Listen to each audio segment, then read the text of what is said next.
Great. Welcome on stage. I will start with you, McKenna. I think you are part of SBTi. To a lot of extent, SBTi is really a pivotal institution when it comes to decarbonation. And I will start actually with a positive note. It started in 2015. Few dozen companies embarked to start with few targets. Now you have thousands of corporates who have really embarked in building commitments aligned with 1.5, actually, for most of them, very ambitious. How would you qualify the impact of SBTi and of embedding science-based targets into the carbonation path of companies? Well, first of all, thank you very much. A very nice compliment to start us off. And as you've mentioned, SBTi was born in 2015 out of an unprecedented collaboration between 4 of the world's leading climate NGOs. And since then, the mission has stayed the same, driving ambitious climate action for both corporates and financial institutions. And since then, the mission has stayed the same, but the growth and the number of companies and financial institutions has definitely increased. What SBTi has done is showed corporates and FIs how quickly and how much they need to reduce in order to meet the Paris Agreement. And that was really SBTi filling that gap in the market, saying, we have the Paris Agreement. How do we translate that into measurable corporate indicators in order to get internal buy-in, in order to make that easier for companies and FIs to communicate to stakeholders? And I think having that translation and providing that opportunity has really allowed it to be embedded in decarbonization plans of organizations. And it's really exciting, as you've mentioned, to see more and more organizations setting those 1.5C targets. But it is an evolution, and we'll definitely talk about that. Thanks. Charlotte, you created a solution, a digital solution for carbon management, which raised the question of how tech and data can help on this decarbonation path. What is your view on that? How can this help to accelerate, to bring the necessary acceleration of the decarbonation path? If we look at the facts, today less than 10% of companies measure comprehensively their emissions, and less than 1% actually reduce their emissions in line with their ambitions. So there is a big effort and big acceleration to be made on measurement, and what gets measured gets done ultimately, and on reduction. And when we ask companies why they don't measure more, why they don't accelerate more on their reduction, what they say is that they miss 3 things. They miss more regulation to actually force them to act faster. They miss top-down support from their leadership, and they miss tools, data, tech to help them accelerate. And companies that actually put in place tools and data in a digital way to support their measurement and to support their net zero journeys are actually 2 times more successful on their reduction pathway. So this is where tech and data can help. It can basically help you all along the journey, starting it, measuring it, helping you set the targets, and then move to actual reduction. If you do it well, and if you do it with the right methodology, the right accuracy, the right scientific base, and we were discussing with McKenna how sometimes we are lacking accuracy, granularity, seriousness in a way in measurement. And to just detail a little bit how tech can actually help, it's very tough to measure a carbon footprint when you're a company. And the larger the company, the harder it is, because you need to measure all the activities, the impact of all the activities that the company perform. And scope 3 is the most complex of all, given the fact that you need to measure the impact of all the suppliers, all the products you buy from those suppliers, etc. So this is where, if you do it in Excel in a manual way, it's very cumbersome, and you're spending the resources and the efforts on cleaning the data, gathering the data, cleaning the data, etc. Tech can really accelerate everything, make the teams a lot more efficient, also help manage the gaps in the data that still exist, and improve the quality of the data. And from there, of course, all the all the support to define the targets, simulate decisions, track the decisions and the impact they have.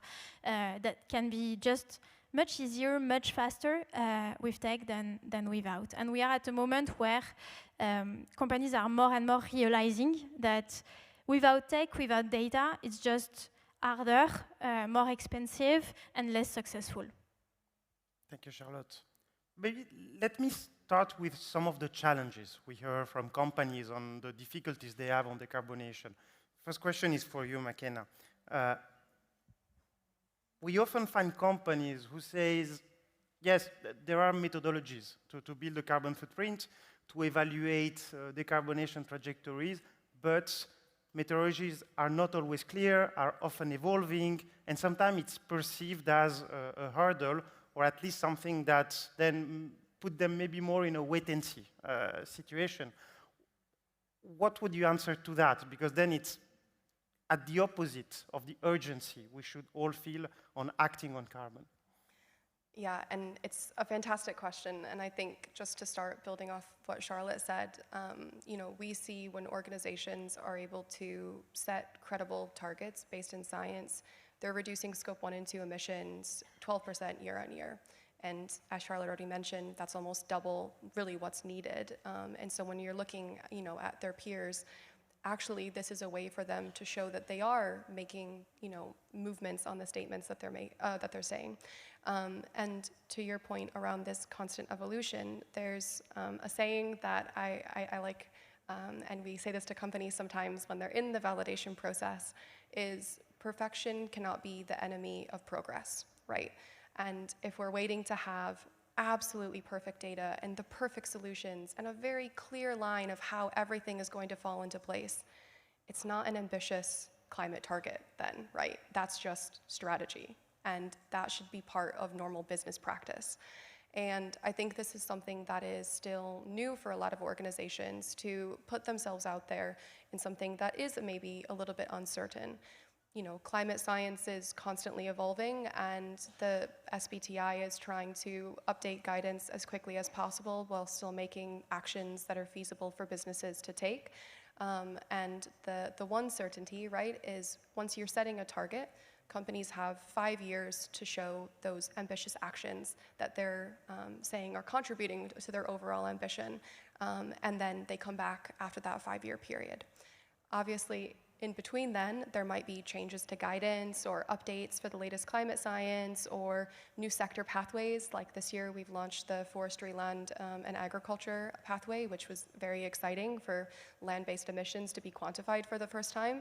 And so organizations are encouraged to come back and set different targets if they find that something fits better, or that the latest climate science actually allows them to go further and to show their stakeholders what they're actually trying to do. So it's a balance here between, as Charlotte said, having good quality data, really putting the effort into creating a very clear and consistent baseline to be measured off of, but also, sticking your neck out a little bit. And like I said, if the pathway is clear, it's not an ambitious target, it's just part of the normal business strategy. Thanks.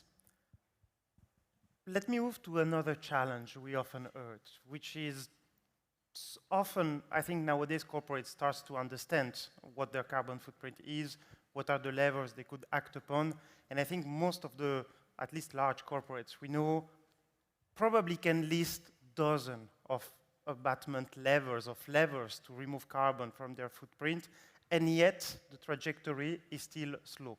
What we see is missing is often the scale, meaning how you move from an interesting initiative, from something smart, bright, new, that makes sense, into something that is really impacting the whole company. Charlotte, you're now on CO2AI. Previously, you were in the consultancy, actually, at BCG. With me, you have seen a lot of companies. What are we missing to get the scale we need? If I summarize it in a few words, I would say that we are, for many companies, and for too many companies today, we are still at reporting stage. And we need to move at reduction stage, meaning they have set their targets or they are doing it, they have made perfect plans. Usually they look perfect on paper, but they are not yet structuring themselves to really reduce, actually act on this plan and make that happen. And this is a very big shift because for years and years, sustainability has always been kind of a topic on the side, and it needs to become a topic that is at the center of everything, at the heart of almost every operational processes and decisions that companies make. And there is a big difference in what I see and in the companies I work with between the ones that are shifting to this stage and that are actually very successful on their decarbonization journeys, and the ones that are still looking at their plans and keeping it inside the sustainability team, which usually do not have the power to implement those actions because the decisions, the responsibilities are in the businesses, in the countries, in the brands, in the procurement teams, etc., etc. And if I can give one example of that I found inspiring is some auto companies, which are among the ones that are the most challenged when it comes to net zero journeys and decarbonizing, because they're highly pressured, they emit a lot, and it's also very hard for them to reduce their emissions, because those emissions usually are a lot in their supply chain, and they have a lot of suppliers of suppliers, and it's very hard for them to mobilize their ecosystem. But the ones that actually embed sustainability in their operational processes and have, for example, their buyers that buy spare parts from suppliers all day long incorporate sustainability as part of the KPIs that those buyers track on top of the price, the quality, and the traditional KPIs that procurement follows. They accelerate a lot their transition because they empower the people who make decisions in day-to-day on carbon footprint. They empower and they make accountable those people. And Yes. maybe I'll echo with another interesting case study we had recently, where an organization where their sustainability journey actually started in their procurement team. They didn't have a sustainability team, this was a couple of years ago, and their procurement team found that it was easier for them to calculate carbon for the parts they were selling in order to answer questions from one customer. They've now used that to expand their entire sustainability outlook, and now when customers and stakeholders are asking them for this information, they're one of the most sophisticated and advanced in their sectors, right? And it was very interesting for us to have conversations because typically we speak to sustainability directors, environmental managers, and for them, their lead person for their science-based target was their procurement manager. And I just think that was an amazing example of where it really can start from anywhere, but it definitely needs to be everywhere. Thank you, McKenna. Maybe one final word from both of you. You are experiencing on a daily basis the challenges behind these trajectories. We have in the room leaders from corporate, NGOs, associations, civil society. One piece of advice based on your experience on what should they radically change starting from now to get us on the right path? So I think it was excellent for Charlotte to be on the panel with me today, because when I was thinking of this question before, my team and the rest of my colleagues at the SBTi, our biggest recommendation is start with the data. Because if you don't know what you're measuring your reductions off of, and you don't know what Scope 3 looks like or where emissions might be, recommendations such as engage with your suppliers. Yes, but where? In what category? In what geography? Is there maybe one supplier who occupies more than 50% of your Scope 3 emissions, right? We really need to get better at quantifying before we start making statements on targets and trying to do those reductions, because it's much more difficult to show those reductions in progress if you haven't started from a really good base. So I would say that's my recommendation, but also keeping in mind what I said earlier around the perfection being the enemy of the progress here. So when we talk about a credible and a good baseline, don't let finding the very last data point make the organization wait an additional 2 years, right? With the climate crisis as it is, we don't have 2 more years to wait. And so doing something is better than doing nothing. Thank you. Charlotte. I could have said the same. I would complement and I would say that I agree. I would have said that.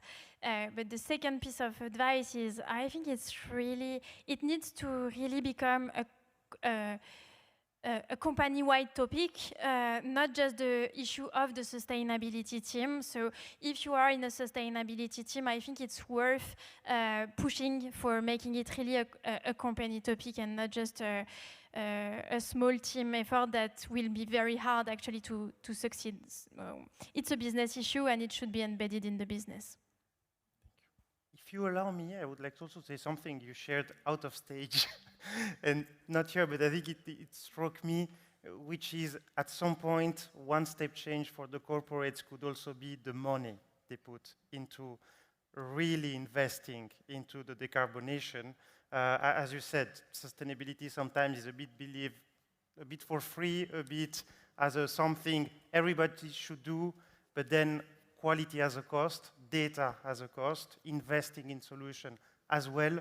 Probably at some point, each company should start to really think how much money they put into that versus the rest of whatever agenda, strategic agenda they have, and make sure that also financially they can walk the talk.